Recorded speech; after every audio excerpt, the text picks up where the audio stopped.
You're going to see that solving inequalities using multiplication and division is very similar to the last lesson of addition and subtraction, but here is where we're going to see the exception that we talked about. So our target is that I can use multiplication or division to solve inequalities. So like we said yesterday, that inequalities are solved almost exactly like equations, and we also said that there would be an exception. Here is the exception. When undoing multiplying or dividing by a negative, you must switch the inequality symbol to its opposite. So if it was greater than, you're swapping it to less than. Or if it was less than or equal to, you're swapping that symbol to greater than or equal to. What's the ultimate goal? As you know, isolate the variable, get the variable on one side of the inequality symbol by itself. And how is that going to be done? Using inverse operations. You undo what's happening to the variable using inverse operations. So it's the same as equations, but in green right here, this is the exception. So here's the question. Why do I have to swap the symbol? Well, here's why.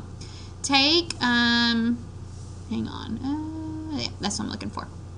Take the equation, negative 5y is greater than 25. So you know to undo multiplying by negative 5, you're going to divide by negative 5 on both sides. And when you do that, you get y is greater than negative 5, which seems pretty simple. So this is you're thinking really hard, you're checking the solution. So we need to pick something from the solution set, something that's greater than negative 5. Now I like to use things that are easy, like 0 and 1. So I'm going to check using 0 because 0 is greater than negative 5. So I'll put that back into the original inequality. I'm putting 0 in right here for y. Negative 5 times 0, is that greater than 25? Well, negative 5 times 0 is 0, and 0 is not greater than 25. That's not a true statement. So the solution set of y is greater than negative 5 doesn't work. This is not the solution. Does not work. So here is the explanation. So let's try again, but this time doing what we'd said, swapping the symbol. So we are still undoing multiplying by negative 5 by dividing both sides by negative 5, but we've swapped the symbol. See, it went from greater than, and now it is less than. Y is less than 5. So let's check the solution. What is something that's less than negative 5? Well, I picked negative 10. Negative 10 is less than negative 5. So put that in there. Negative 5 times negative 10 is positive 50. And looky there, that's a true statement. Oh my goodness, 50 is greater than 25. So the solution set y is less than negative 5. It works. This one is true. This one over here did not work. This one did work. And I know that because I put it back in to the original inequality and it checks out. So when you are undoing multiplying by negative 5 or undoing dividing by a negative, then you're going to swap the symbol. So let's try graphing these. And solving these. Negative 7y is greater than or equal to 17. So I'm going to undo multiplying by negative 7 by dividing both sides by negative 7. And what I get is y is less than or equal to, I'm swapping the symbol because I've undone multiplying by negative. 17 over 7 is just going to stay like that. It's going to be negative 17 over 7 because positive divided by negative. Does not matter if the negative symbol is on top or bottom because either way, if you were to divide that out and make a decimal, it would be a negative. So to kind of give you a mixed number for this, this would be like y is less than or equal to negative 2 and 3 over 7.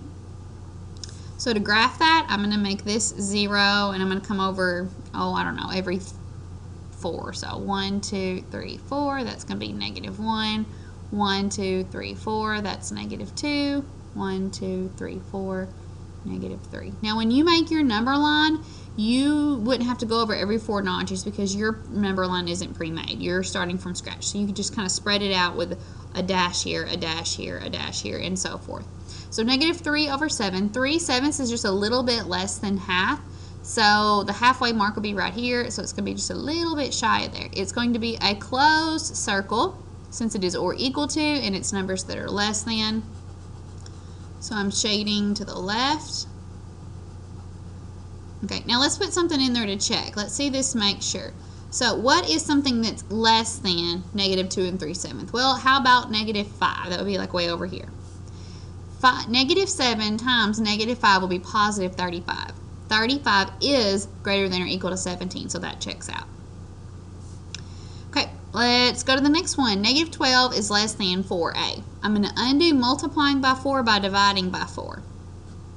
This is an instance where I am not going to swap the symbol. Yes, there's a negative right here, but the negative is not what's being undone. What's being undone is multiplying by positive 4, so the symbol does not swap. Cancels here. Negative 12 divided by 4 is negative 3, is less than a, and like I said, I like it better with the variable on the left side. It's easier for me to think about, especially with an inequality. So my solution set is a is greater than negative 3. So I'm going to put, let's say 0 here, 1, 2, 3, 1, 2, 3, 1, 2, 3. I'm just choosing to spread this out some.